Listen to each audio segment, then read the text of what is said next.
오늘 19장부터 출애굽기 마지막 장까지는 신의 광야, 신의 산에서 하나님께서 말씀을 주시고 신의 광야에 머물면서 말씀을 듣는, 쭉 풀어내는 그러한 장면입니다.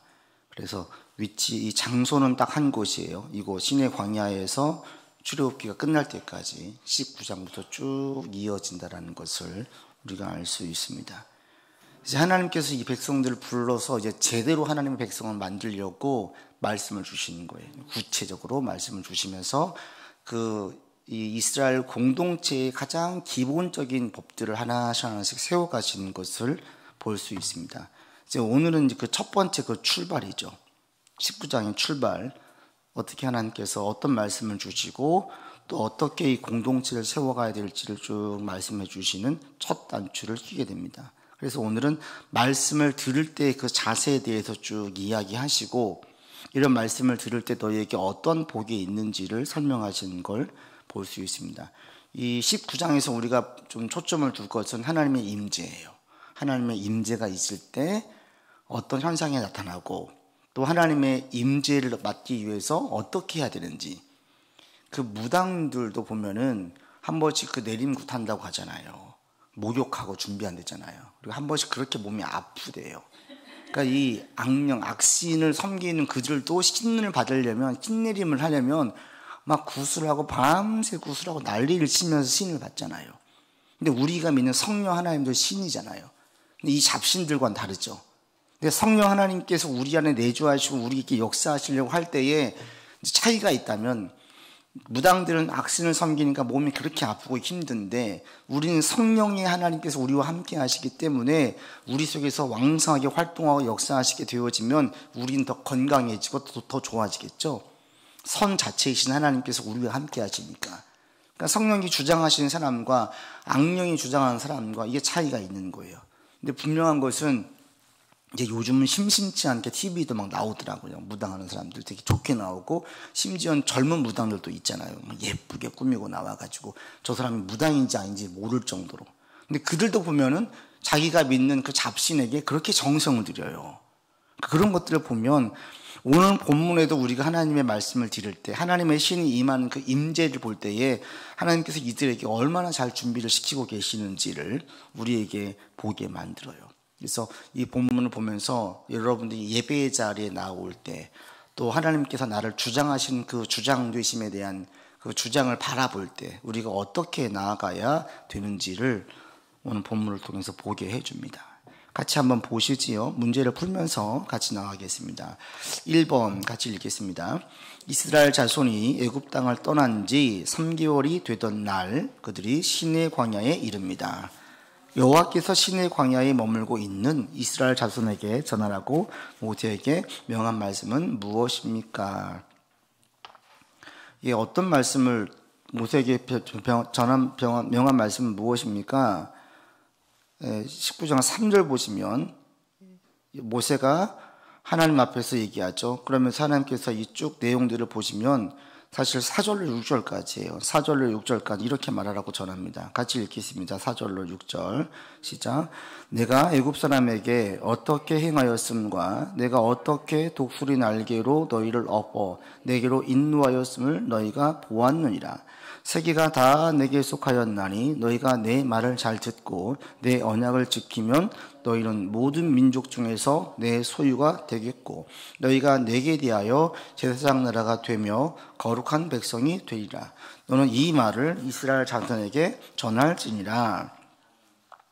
이 4절로 6절까지의 말씀을 전하게 하는데, 4절에 보시면 너희가 보았지라고 얘기하세요. 뭘 보았습니까?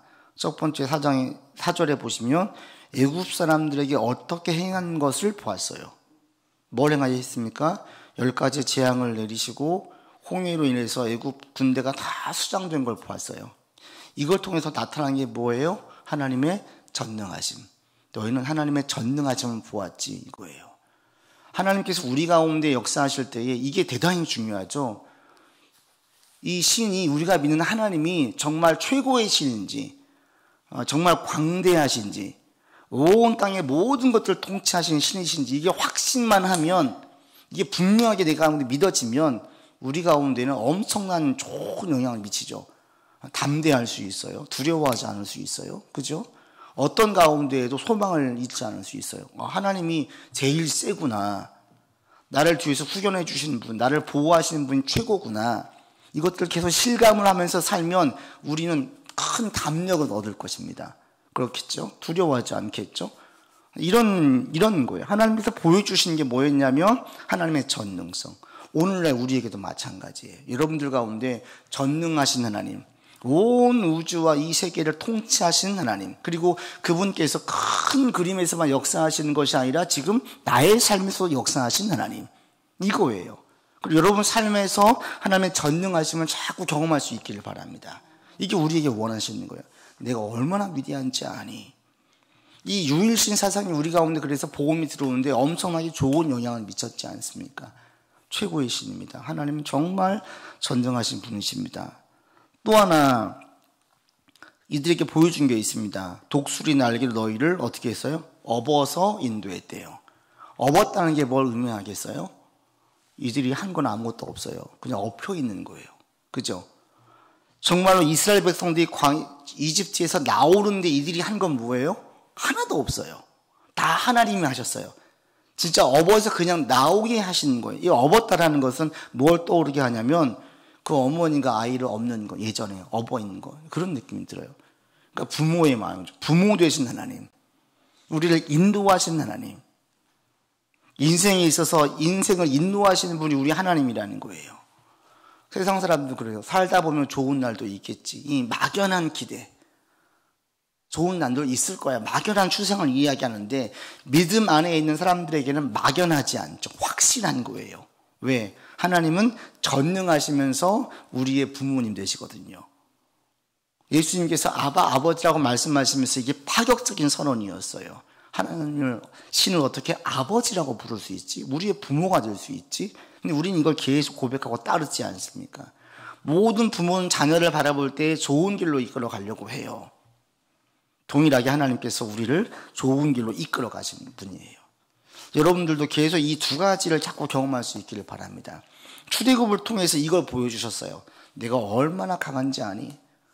내가 최고라는 것, 이 세상을 창조한 창조주라는 것, 많은 신들이 있지만 인간들이 만들어 놓은 거짓 신들이고, 그리고 실질적으로 능력이 나는 잡신들은 타락한 천사에 불과한 것이지 진짜 하나님과는 비교가 안 된다. 이 전능성을 계속 보여주시고 내가 너를 보호해 줄게, 내가 너를 지켜줄게, 내가 너를 인도할게, 이 확신을 계속 주시는 거예요. 출애굽 사건은 이걸 보여주시는 겁니다. 그래서 하나님께서 이걸 내가 너에게 보였지, 우리에게도 마찬가지예요. 여러분에게도 이게 다 우리의 마음의 소원이 되시면 좋겠어요. 여러분 가운데 계속 하나님의 전능성이 보이기를 기도하세요. 나의 아버지 되시고 나의 어머니 되신 하나님, 하나님 우리의 아버지이자 어머니가 되시겠죠. 동시에 우리 하나님께서 우리를 이끌어 주신 부모처럼 우리를 인도해 주시고 때로는 우리를 업어 주시고 이끌어 가시는 것을 여러분들이 자꾸 경험할 수 있기를 바랍니다. 그런 경험들 아마 있지 않을까 싶어요. 살아보니까 그때 그 시기는 내가 산 것 같은데 내 정신으로 산 게 아닌 거예요. 하나님께서 도와주셔가지고 산 거예요. 예전에 제가 그 감동 있게 읽었던 그 조그만 시 중에 그 모래 위에 발자국이라는 시가 있어요. 그 자기 인생 중에 쭉 하나님과 함께 걸어온 발자국이 있더라는 거잖아요. 근데 중간에 보니까 발자국이 예수님과 자기의 발자국이 아니라 발자국이 자기 거밖에 없더래요. 예수님께 물어봤대요. 예수님 왜 이때는 가만 보니까 제가 제일 힘들 때였는데 왜 저 혼자 걷게 하셨습니까? 근데 뭐라고 그랬어요? 아세요? 예수님께서 내가 업고 갔다. 그건 네 발자국이 아니라 내 발자국이다. 내가 더 업어가지고 갔다. 되게 보면서 이제 감동을 받았던 기억이 있는데 그런 경우들이 있어요. 저도 그런 경험이 있는데 지나고 나서 보면 그때 그것은 내 힘으로 한 게 아니에요. 하나님께서 힘 주셔가지고 하신 것임을 고백할 수밖에 없어요. 이제 이런 경험들이 종종 있지요. 여러분 가운데에도 이런 은혜가 있기를 바라고 이런 은혜가 계속 있기를 바랍니다. 하나님께서 우리에게 보여주시길 원하시는 것, 오늘날 우리에게 보여주시기를 원하시는 것도 이 부분이에요. 내가 얼마나 전능한지 아니, 내가 너를 얼마나 눈동자처럼 보호하고 있는지를 아니. 여러분에게도 이런 고백이 있기를 바랍니다. 그러면서 이렇게 보여주신 주님께서 5절에 이렇게 또 말씀하시죠. 세계가 다 내게 속해 있다. 이 세계가 광대하신 거예요. 넓고 크다는 뜻이거든요. 광대하다는 게 넓고 크다. 우리 하나님께서 얼마나 위대하신, 이 세계를 다 하나님의, 세계가 다 하나님의 통치 아래 있다라는 거예요. 세계가 다 내게 속하였다. 세계가 하나님의 통치 아래 있다. 이 고백을 우리 가운데 하고, 그러면서 너희가 내 말을 잘 듣고 내 언약을 지키면 나의 소유가 되겠다라고 말씀하세요. 중요한 게 내 말을 잘 듣는 것, 그리고 지키는 것. 이 두 가지가 같이 가고 있어요. 듣기만 해도 안 돼요. 지켜야 돼요. 근데 잘 들어야 돼요. 말씀하시는 의미가 무엇인지, 그것이 품고 있는 게 무엇인지를 알아야 돼요. 잘 듣지 못하고 자기 마음대로 들어도 안 되죠. 건너머도 안 되죠. 말씀을 그대로 좀 고지식하게 말씀 앞에서는 단순할 필요가 있어요. 해석을 할 필요가 없어요. 그냥 그대로 가면 되는 거예요. 그리고 그걸 지키면 이게 이제 하나님의 백성이 되는 조건이죠. 그러면 5절에 보시면 나의 소유가 되게 하겠다. 모든 민족 중에서 내 소유가 된다는 게 무엇입니까? 내가 책임지겠다는 거예요. 책임지겠다. 하나님께서 우리를 책임지시고 우리를 통해서 이런 하나님의 전능하심, 부모 되심을 경험하려면 따라야 될 때 필요한 게 뭡니까? 여기 있는 그 전제예요. 주의 말씀을 들을 때 청종하는 거예요. 경청하고 주의 깊게 듣고 그 다음에 그 말씀을 따라가는 거예요. 이게 청종이죠. 청종할 때에 하나님의 역사가 나타나고 전능하심과 부모 되심을 경험하게 되는 거예요. 늘 자기 마음대로 사는 사람들, 그래가지고 인생에 한탄하는 사람들, 우리가 지금 새벽마다 창세기하고 있잖아요. 이 야곱의 인생이 그랬잖아요. 야곱의 인생이 지금 전에도 제가 한번 말씀드린 것 같은 그 성탄절날 그 송구영신 때 되면 이전 교회에 청년들이 많아가지고 새벽이나 밤에 보면 꼭 술 마시고 교회 가지고 우는 친구들이 있었어요. 그런 친구들은 하나님의 은혜를 좀 아는데 인생이 이제 허탈하고 후회가 되고 이런 거잖아요. 자기 마음대로 살다가 와가지고 막 울고 있어요. 그러니까 탕자와 같은 거죠. 그런 삶이 아니면 얼마나 좋겠습니까? 하나님의 은혜와 보호를 경험한 인생들이 얼마나 많은데요. 근데 그분들이 다 공통점은 뭐예요? 여호와의 말씀을 잘 듣고 그 말씀에 순종한 만큼 하나님의 보호와 하나님의 전능하심을 볼 수가 있어요. 그래서 우리 가운데, 여러분 가운데에도 우리의 삶의 사실 모든 영역에 순종하면 좋은데 우리가 그렇지 못해요. 대신 한 가지씩 순종의 영역들이 조금씩 많아지고 넓어지기를 바랍니다. 그만큼 하나님의 전능성과 보호성이 드러나게 되어져 있어요. 그래서 여러분 삶에도 가끔씩 내가 이런 부분에 대해서 온전히 순종하지 못했구나 깨달아진다면 그 깨우침 가운데 감사하시고 또 거기에서 또 순종하려고 애를 쓰셔서 그 속에서 하나님의 전능하심과 보호하심을 경험할 수 있기를 바랍니다.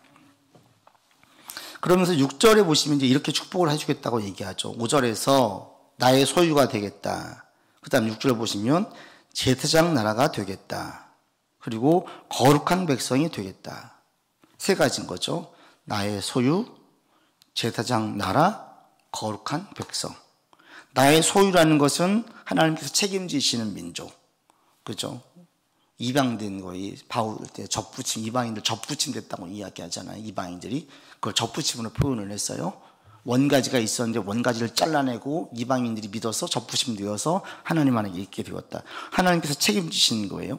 그 다음에 또 한 가지는 제사장 나라가 되게 하게 돼요. 이 제사장이 어떤 역할을 합니까? 백성들의 죄를 들고 와서 하나님께 나와 사함받는 거예요. 하나님과 사람의 중개, 이 브릿지 역할을 하는 거예요. 브릿지 역할. 믿는 자들, 우리를 통하여서 하나님의 하나님 되심을 알려서 이방 사람들이 여호와께 나아오는 데에 쓰임받게 하겠다는 거예요. 이들을 통해서 하나님께서 얼마나 크신지를 보여주겠다는 거예요. 우리가 주님께 믿고 나아갈 때 책임지실 뿐 아니라 우리를 통해서 믿지 않는 자들이 하나님의 살아계심을 알게 되는 거예요. 그러면서 그들을 주님께로 이끌어오는 거예요. 우리가 그 역할을 한다는 거죠. 또 한 가지는 거룩한 백성이라고 했습니다. 거룩하다는 것은 구별되었다는 거죠. 세상과 분리되어져 있는 거예요. 우리가 주의 말씀을 따를 때 우리는 세상과 구별될 수밖에 없습니다. 왜? 세상에는 공의가 없어요. 세상은 철저하게 힘의 논리로 가요. 세상은 알면 알수록 불의한 곳 아닙니까? 모든 나라를 보십시오. 공의롭게 공정하게 공의를 위해서 나라를 이끌고 가는 나라가 있어요? 없어요. 한 나라도 없어요. 전부 다 자국 중심이에요. 자기 나라 중심인 거예요. 뭐 우리나라도 예외가 아니죠. 우리나라한테 이익이 안 된다고 하면 손해보면서 할 게 있습니까? 안 하죠. 다 주판을 굴려보는 거예요. 이게 국익에 도움이 되는지 안 되는지. 거기엔 공의가 우선하지 않아요. 근데 우리는 믿는 자들은 하나님의 공의의 속성을 가지고 사랑의 속성을 가지고 나아가다 보니 세상에서 구별될 수밖에 없는 거예요. 근데 이것이 악인들에게는 핍박의 대상이 되지만 영적으로 공허하고 고화된 자들에게, 공허함 가운데 찾고 있는 자들에게는 구원의 빛이 되는 거죠. 그래서 우리로 하여금 거룩한 백성, 제사장 나라가 되게 하겠다라고 말씀하고 있습니다. 이게 여러분 다 마음의 소원과 기도의 제목이 되기를 바랍니다. 하나님의 사절을 경험하기를 원하고 그 경험을 통해서 5절과 6절에 약속하신 약속들을 내가 계속 받아 누리며 사는 삶이 되기를 원합니다. 나를 책임지신 하나님, 나를 구별하신 하나님, 그래서 믿지 않는 자들 주님의 품으로 인도하는 데 쓰임받는 하나님, 나의 삶이 되기를 원한다라는 거예요. 우리가 세상의 삶에서 가장 위대한 큰일이 뭐겠습니까? 사람 살리는 거예요. 사람 살리는 거. 사람 살리는 것보다 더 귀하고 가치 있는 일은 없어요. 영원 구원받는 것은 육신을 살리는 것보다 훨씬 더 귀하죠. 영혼까지 살리기 때문에 가장 가치 있는 일입니다. 이런 곳에 쓰임받는 저와 여러분 되기를 바랍니다. 있는 자리에서 누군가가 믿고 주님께 나오고 인생이 바뀌어지고 그러면서 세상에서 삶의 소망을 가지고 이 말씀이 사실 베드로전서 2장 9절에 베드로가 아주 요약해서 얘기하고 있죠. 여러분 베드로전서 2장 9절 말씀을 보겠습니다. 2장 9절 같이 읽겠습니다. 그러나 너희는 택하신 족속이요 왕같은 제사장들이요 거룩한 나라요 그의 소유가 된 백성이니 이는 너희를 어두운 데서 불러내어 그의 기이한 빛에 들어가게 하신 이의 아름다운 덕을 선포하게 하려 하심이라. 오늘 이 읽었던 금방 했던 출애굽기 19장의 4, 5, 6절의 엑기스가 2장 9절이에요. 너희는 택하신 족속이다. 하나님께서 그들을 업었다고 얘기했죠. 택하신 족속이에요. 그리고 너희를 제사장 삼겠다고 했습니다. 왕 같은 제사장이다. 또 거룩한 백성 되겠다고 했어요. 거룩한 나라다. 그의 소유가 되었다. 말씀을 드렸죠. 너희가 내 소유가 될 것이다. 이 4, 5, 6절을 뭉쳐가지고 베드로 사도는 이 말씀을 이렇게 풀어냈어요. 택하신 족속이고 왕 같은 제사장들이고 거룩한 나라고 그의 소유된 백성이다. 이는 이렇게 하는 이유는 너희를 그의 기이한 빛에 들어가신 자의 덕을 선포하게 하려 합니다. 하나님의 덕을 선포하는 거예요. 여러분을 통해서 하나님의 영광이 드러나고 하나님의 살아계심이 증거되어지고 믿지 않는 자가 주님께로 나아오고 이렇게 하기 위해서 우리를 불렀다라는 거예요. 그래서 여러분이 있는 자리에서 하나님의 영광을 드러내는 삶을 사시고 하나님 저를 통해서 하나님의 살아계심을 자꾸 증거할 수 있기를 바랍니다. 증명될 수 있기를 원합니다. 기도하세요. 그리고 주변에서 인생 방황하는 사람들, 막 인생이 무너진 영혼들, 자기가 품었던 것들이 깨져가지고 한순간에 와르르 무너져서 인생 자체가 무너진 사람들, 이들이 여러분을 통해서 주님께로 나아올 수 있다면 여러분 한 인생을 살리는 거잖아요. 얼마나 귀한 일입니까? 사도 베드로는 그래서 이 출애굽기의 말씀을 이렇게 우리를 이렇게 삼은 것은 이제 이스라엘 백성들뿐 아니라 믿는 모든 자에게 똑같이 적용을 시켜가지고 말씀하고 있습니다. 그 이유는 그의 기이한 빛에 들어가게 하신 이의 아름다운 덕, 우리로 말하면 예수 그리스도의 보혈의 공로를 선포하게 하려 함이라. 여러분이 있는 자리에서 그리스도의 이름을 선포할 수 있고 삶으로 드러낼 수 있고 그래서 하나님의 영광이 나타날 수 있는 삶이 되기를 바랍니다. 그래서 이제 이 말씀을 주기 직전에 이렇게 말씀하시는 거예요. 이제 내가 너희에게 이런 말씀을 줄 건데 이 말씀을 듣고 이렇게 행하면 너희에게 이런 복을 주겠다. 우리는 이미 그 복을 받아 누리고 있고 계속 소원하고 있죠. 근데 하나님의 임재가 있기 위해서, 말씀을 받기 위해서 준비시키는 게 있습니다. 3번 보시지요. 같이 읽습니다. 시내산에서 내린 여호와의 명령에 이스라엘 백성은 뭐라고 응답합니까?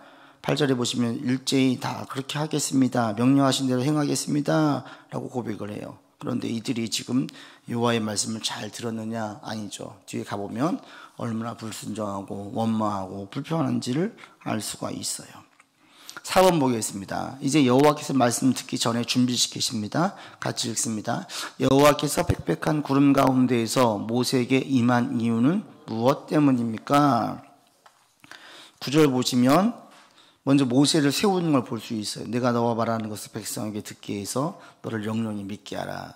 그래서 이제 베드로 모세를 통하여서 말씀을 주실 건데 그 말씀을 하나님의 말씀처럼 들으라는 거예요. 이걸 전제로 하기 위해서 그 사인을 주시고 그러면서 백성들에게 준비시키십니다. 5번 시작. 여호와의 말씀에 순종할 것을 고백하는 이스라엘 백성에게 하나님이 요구하신 것은 무엇입니까? 10절 같이 읽겠습니다.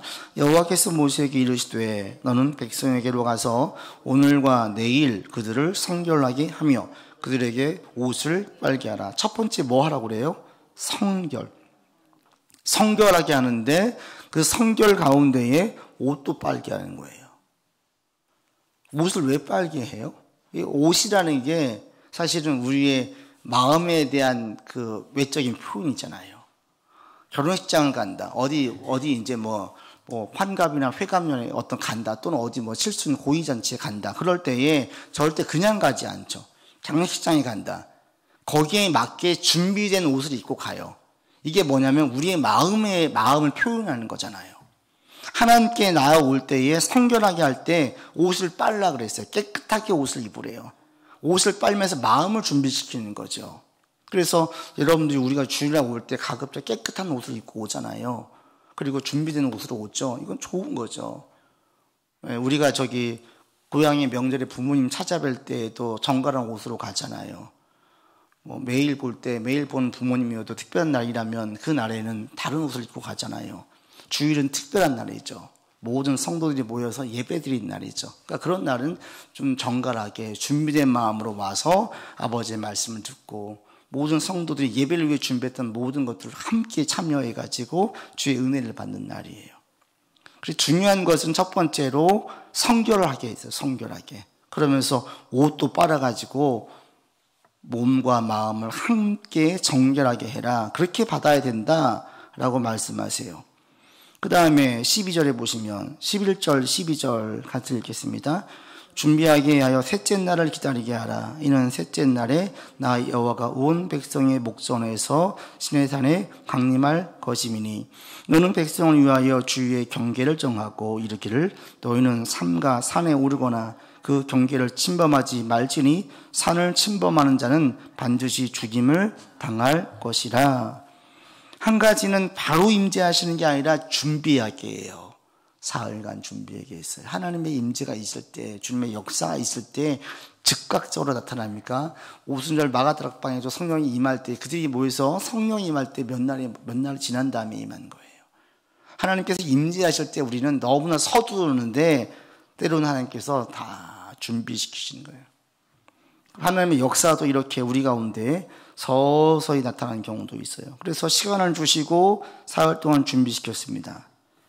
그 다음에 하나님의 임재가 있는 그 산에는 아무도 들어오지 못하게 했어요. 12절에 보시면 들어오지 못하게 했어요. 거기를 구별시킨 거예요. 산을 침범하는 자는 죽이래요. 그런 자는 어떻게 죽이라고 이야기하냐? 13절 보시면 손대지 말고 돌로 쳐 죽이거나 화살로 쏘아 죽이래요. 왜요? 손을 대지 말라는 건 뭡니까? 부정하다는 거거든요. 부정한 동물을 만지지 말라 그랬어요. 이 산을 침범한 자를 부정한 자로 인식을 해서 그 사람들을 만지지 말고 돌이나 화살로 죽이라는 거예요. 부정하다는. 이게 이렇게 심각한 죄입니까? 이렇게 큰 죄입니까? 하나님께서 그렇게 보신다는 거예요. 하나님의 임재가 있는 곳은 구별된 곳이에요. 구별된 마음으로 좀 임재를 바라는 것이 너무너무 중요하다는 거예요. 그래서 하나님의 임재, 성령의 임재를 맞이할 때에도 제가 서두에 말씀드린 것처럼 잡신을 섬기는 무당들도 옷 정갈하게 입고 목욕하고 그리고 계속 몇 시간씩 구다면서 그 잡신을 달래고 신을 섬기는데, 우리가 성령 하나님을 믿을 때에 하나님이 천지를 창조하신 하나님이 있잖아요. 이 위대하신 하나님을 맞이하는 데 있어서 그냥 아니란 자세로 나오는 것은 원하시지 않죠.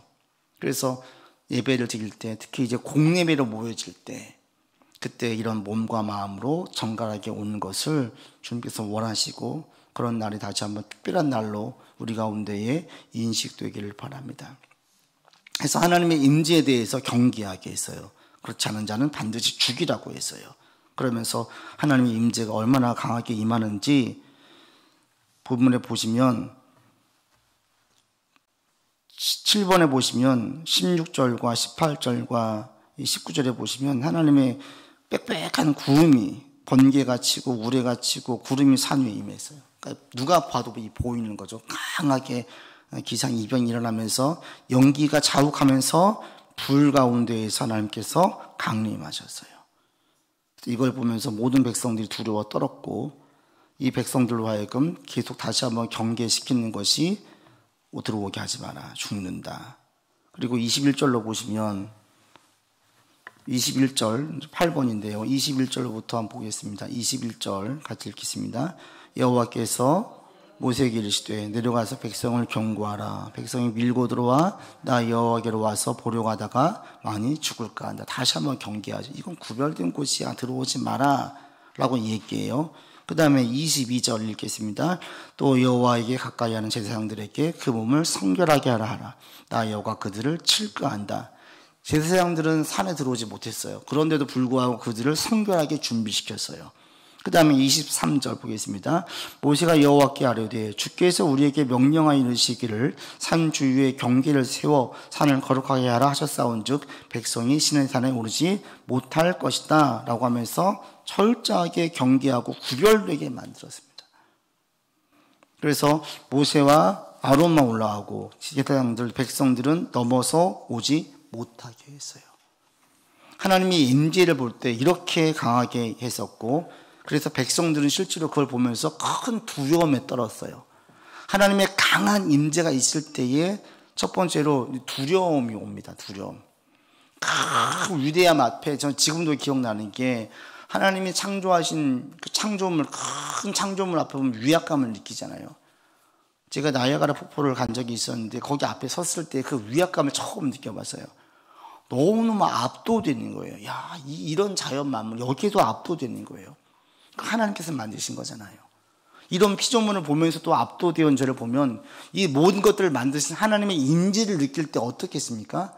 압도되는 거예요. 압도되는 거예요. 그러니까 베드로가 예수님에게 난 죄인입니다, 나를 떠나십시오 라고 얘기하는 게 하나님의 신성을 보니까 그냥 압도되는 거예요. 두려움을 느낍니다. 그 다음에 이들 가운데 왜 하나님께서 경계합니까?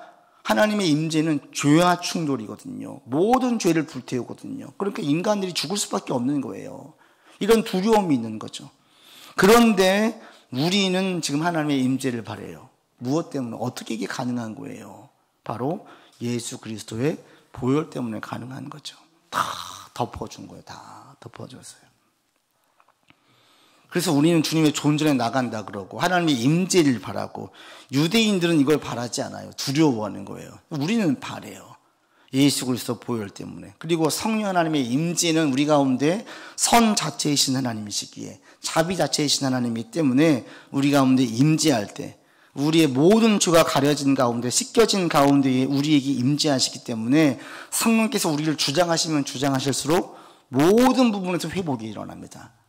영혼이 건강해지고 점점 정신이 맑아지고 정서적으로 안정을 찾고, 그러다 보니까 육체적으로도 회복이 일어나겠죠. 자연스럽게 전방위적으로 회복되어지고 살아나는 역사를 보게 되어집니다. 우리 가운데 하나님의 임재가 계속 있기를 바랍니다. 그러기 위해서 여러분을 깨어 기도하는 것, 경건함과 거룩을 힘쓰는 것, 이게 주님께서 원하시는 것입니다. 그리고 주일 예배를 드릴 때, 우리가 공예배에 나올 때 구별된 몸과 마음으로 나오는 것, 그래서 그 순간, 매 순간 예배 때마다 여러분들에게 하나님의 임재가 경험될 수 있기를 바랍니다. 막 내게 말씀하시는 하나님, 이게 은혜의 사인이잖아요. 막 찬양만 부르는데 막 감동이 돼요. 기도 드리는데 이게 다 내 기도 같아요. 말씀을 듣는데 꼭 나한테만 하시는 것 같아요. 이게 전부 다 은혜의 사인이에요. 성령께서 우리 가운데 마음을 깨끗하게 하고 부드럽게 하시면 이런 역사들이 계속 일어나요. 그런 분들은 하나님의 살아계심을 외면할 수가 없어요. 너무 생생하잖아요. 여러분에게 이런 은혜가 계속 있기를 바랍니다. 계속. 매주 목사님 말씀이 너무 좋아요. 설교를 잘해서 좋은 게 아니라 내가 은혜가 있으면 모든 말씀이 다 좋거든요. 찬양이 너무 좋아요. 오늘 기도하시면 왜 이렇게 기도를 은혜롭게 잘해요? 이게 막 우리가 은혜 안에 있다라는 거예요. 여러분 마음이 이렇게 은혜 안에 있어서 늘 이런 옥토밭으로 한 주 한 주 보내셔서 천국 가는 그날까지 우리의 마음에 늘 천국과 은혜가 넘치는 삶이 되기를 바랍니다.